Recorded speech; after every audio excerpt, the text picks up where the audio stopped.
हजरत इब्राहिम अलैहिस्सलाम आपका जिंदगी के अंदर ये तरीका, ये आदत मुबारका कि आप जो मेहमान नवाजी करते थे, लोग दूर दराज से आते और आप उन्हें खाना खिलाते। हमारा ट्रेंड क्या बन चुका, हम अमीर की दावत करता है, पार्टी करता है, मैं आज उसे खाना खिला रहा हूं, कल उसकी बारी है वो मुझे खाना खिलाएगा। यानी दोस्त आपस में एक दूसरे को पार्टी देते हैं और फिर दोबारा रिटर्न उसको पार्टी मिल जाती है। यानी अमीर को खिला रहा है। हज़रत आदम अलैहिस्सलाम के दौर के अंदर आप मेहमान नवाज थे, लेकिन एक वक्त ऐसा भी आया कि कहत साली का मामला था।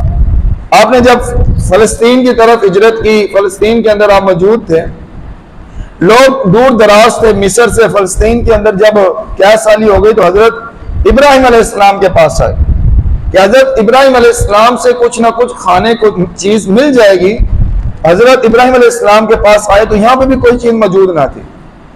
लोग छोटे बड़े बूढ़े नौजवान सभी उम्र के लोग मौजूद थे।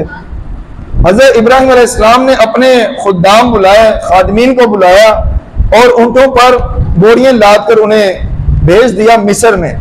मिस्र में आपके एक दोस्त रहते थे और जिनके बारे में आपको इल्म था कि वो खजाना इकट्ठा करते हैं, जो उसके बाद उम्मीद थी कि जब पैगाम जाएगा तो उनके दर से भी, उनके घर से भी कुछ ना कुछ मिल जाएगा। हज़रत इब्राहिम अलैहिस्सलाम ने पैगाम भेजा और मिस्र के अपने दोस्त के पास आपके जब खादमीन पहुंचे, पैगाम दिया, उसने कहा मेरे पास खजाना मौजूद था, कहत साली का दौर आया तो मैंने लोगों के अंदर तकसीम कर दिया, मुझे मालूम नहीं था कि हज़रत इब्राहिम अलैहिस्सलाम का पैगाम आएगा। तो वहां से जब खाली वापस आ रहे थे, जो लोग जिसके साथ मुंसलिक होते हैं वो घर के मामलात को बेहतर जानते हैं। जो मस्जिद के मामलात के साथ मुंसलिक होते हैं वो मस्जिद के मामलात को जानते हैं। जो मदरसे के साथ मुंसलिक होते हैं वो मदरसे के मामलात को जानते हैं। इस तरह इंसान जिसके साथ ताल्लुक रखता है, रवाबित होते हैं, वो उसके अंदरूनी मामलात के बाखबर होता है। अब खादमीन जानते थे कि लोग दूर दराज से आए हैं, एक आस के साथ, उम्मीद के साथ आए हैं कि हज़रत इब्राहिम अलैहिस्सलाम के दर से कुछ ना कुछ मिल जाएगा। जब लोग देखेंगे कि हमारे पास अनाज नहीं है, खाली बोरियां लेकर वापस आ रहे हैं, तो लोगों की जो आस उम्मीद है वो टूट जाएगी। रास्ते के अंदर उन खादमीन ने आपस के अंदर मशवरा किया कि हम इन बोरियों के अंदर अनाज की जगह रेत भर देते हैं, और जब घर जाएंगे लोग देखेंगे कि अनाज आ गया है, तो फिर हम हज़रत इब्राहिम अलैहिस्सलाम से अर्ज करेंगे कि आपके उस दोस्त के पास कुछ मौजूद नहीं था, हम इस बोरियों के अंदर रेत भर कर आए हैं। तो वो जब अवाम को दिलासा देंगे तो अवाम इत्मीनान हो जाएगा उन्हें। तो इसी तरह उन्होंने रेत भरी और जिस जगह पर अनाज रखते थे, गंदुम रखते थे, वहां पर उस रेत के बोरियों को रख दिया गया। अब वो खुद्दाम चले गए। हजरत हाजरा, हजरत सायरा रजी अल्लाह ताला अन्हुमा आई।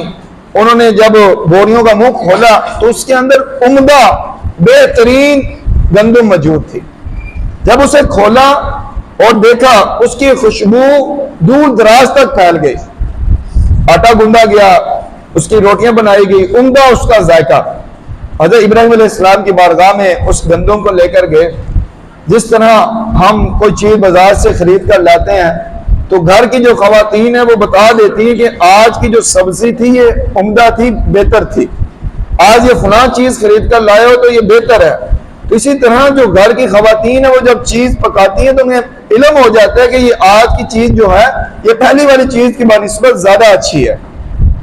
हजरत हाजरा, हजरत सायरा रजी अल्लाह ताला अन्हुमा हजरत इब्राहिम अलैहिस्सलाम की बारगाह में गई और कहा कि ये आपके जो यार, मिस्र के जो यार हैं, मिस्र के जो दोस्त हैं, उन्होंने जो गंदुम भेजी है बड़ी ही उम्दा है। हजरत इब्राहिम अलैहिस्सलाम जब वो खुद्दाम रेत लेकर आए, अब आराम फरमा रहे थे, उसके बाद जब बेदार हुए देखा तो लोग खाना खा रहे थे। अल्लाह अज़्ज़ा वजल का शुक्र अदा किया और सजदे में अल्लाह अज़्ज़ा वजल की तरफ से वही नाजिल हुई, तमाम मामलात से बता दिया गया। हज़रत इब्राहिम अलैहिस्सलाम ने फरमाया ये यारे मिस्र की तरफ से नहीं आया, ये यारे अर्श की तरफ से आया। यानी ये जो गंदम आई है ये अल्लाह अज़्ज़ा वजल की तरफ से आई है। इमामुल अंबिया सल्लल्लाहु अलैहि वसल्लम से पूछा गया, या रसूलल्लाह सल्लल्लाहु अलैहि वसल्लम बेहतरीन मुसलमान कौन है? नबी पाक सल्लल्लाहु अलैहि वसल्लम ने इरशाद फरमाया, जो सलाम में पहल करे और मुसलमानों को खाना खिलाए, वो बेहतरीन मुसलमान है। इस्लाम अमन सलामती का दर्स देता है। सलाम के माना ही सलामती है। जब हम आपस में एक दूसरे से मिलते हैं, गुफ्तगू करते हैं, उस वक्त अपनी बातचीत, अपनी गुफ्तगू, अपनी टॉकिंग शुरू करने से पहले हमारे ऊपर लाजिम है कि हम नबी पाक सल्लल्लाहु अलैहि वसल्लम के फरमान पर अमल करें, अस्सलामु क़ब्ल अल कलाम, कि जो कलाम है यानी जो गुफ्तगू है उससे पहले सलाम है। इंसान जब एक दूसरे को सलाम करता है, अस्सलामु अलैकुम व रहमतुल्लाहि व बरकातहू, यानी जब उसने सलाम कह दिया, गोया वो जमानत दे रहा है मेरे शर से तुम्हारी आबरू, तुम्हारी इज्जत, तुम्हारा माल महफूज है। दूसरा भी इसी तरह कहता है, वालेकुम अस्सलाम व रहमतुल्लाहि व बरकातहू, यानी तुम्हारी इज्जत, तुम्हारी आबरू भी मेरे शर से महफूज है। और दूसरा आप सल्लल्लाहु अलैहि वसल्लम ने इरशाद फरमाया कि मुसलमानों को खाना खिलाना। हम कुर्बानी करते हैं तो कुर्बानी हजरत इब्राहिम अलैहिस्सलाम की सुन्नत है। ईद के कुछ दिनों के अंदर 3 अयाम के अंदर कुर्बानी की जाती है। कुर्बानी का मकसद क्या है? कुर्बानी करते कौन लोग हैं? कुर्बानी वो लोग करते हैं जो पूरा साल ही गोश्त खाते हैं। गरीब की तो इतनी इस्तिताअत ही नहीं है कि वो कुर्बानी कर सके। अब कुर्बानी वो शख्स कर रहा है जो पूरे साल गोश्त खाता भी है, लेकिन उसके साथ फिक्र भी होती है कि मैं अगर पूरा का पूरा गोश्त रख लूं, क्या ये मेरे लिए जायज है? ये सवाल तो हमारे ज़हनों के अंदर आता है कि मैं पूरा का पूरा गोश्त रख लूं तो जायज है? जायज है। आप पूरे का पूरा जानवर ज़िबा करें, फ्रीज कर ले, अपने पास रख ले, महफूज कर ले, किसी को भी तकसीम ना करें, ये आपके लिए जायज है। लेकिन जो कुर्बानी का दर्स है वो मकसूद जो है वो हासिल नहीं होगा। आपको कुर्बानी करने का सवाब तो मिल जाएगा। इसी के बरक्स अगर आप सारी कुर्बानी का गोश्त तकसीम कर देते हैं तो क्या ये जायज है? ये भी जायज है। हमारे ज़हन के अंदर वो तो आता है कि सारा का सारा माल मेरे पास आ जाए, ये जायज की सूरत बनती है तो मैं इस पर अमल करूं। जो दूसरी सूरत है कि सारा का सारा माल गरीबों के अंदर तकसीम हो जाए, इस पर हम अमल करने की कोशिश नहीं करते। और दूसरा ये भी देखा जाता है कि जिसने मुझे जितना गोश्त दिया है, जैसा गोश्त दिया है, मैं उसी को वैसा उम्दा गोश्त दूं, उतना ही उससे बढ़कर उसको गोश्त दूं। गरीब गरीब को नहीं दे रहा, बल्कि अमीर अमीर को देता है और अमीर गरीब को नहीं देता। गरीब को ईद की खुशियों के अंदर शामिल करना मकसद है, ताकि उसके घर के अंदर भी ईद वाले दिन गोश्त बने और वो खा सके। हम गरीब को क्या गोश्त देते हैं? 2-3 बोटियां दी, क्या वो आपकी 2-3 बोटियों से उसका एक वक्त का खाना पक सकता है? एक वक्त का सालन वो बना सकता है? ऐसा हरगिज नहीं है। आप 100 बंदों में तकसीम कर रहे हैं 2-2, 3-3 बोटियां, अगरचे ऐसा करें कि वो वही गोश्त जो आप 100 बंदों में 2-2, 3-3 बोटियां इस गोश्त की अल्लाह की राह में खर्च कर रहे हैं, भेज रहे हैं, तोहफा दे रहे हैं, ऐसा क्यों नहीं करते कि वही 10 खानदानों के अंदर भेज दें, 10 घरों के अंदर भेज दें, ताकि वो एक वक्त का अपने सालन का इंतजाम तो कर सकें।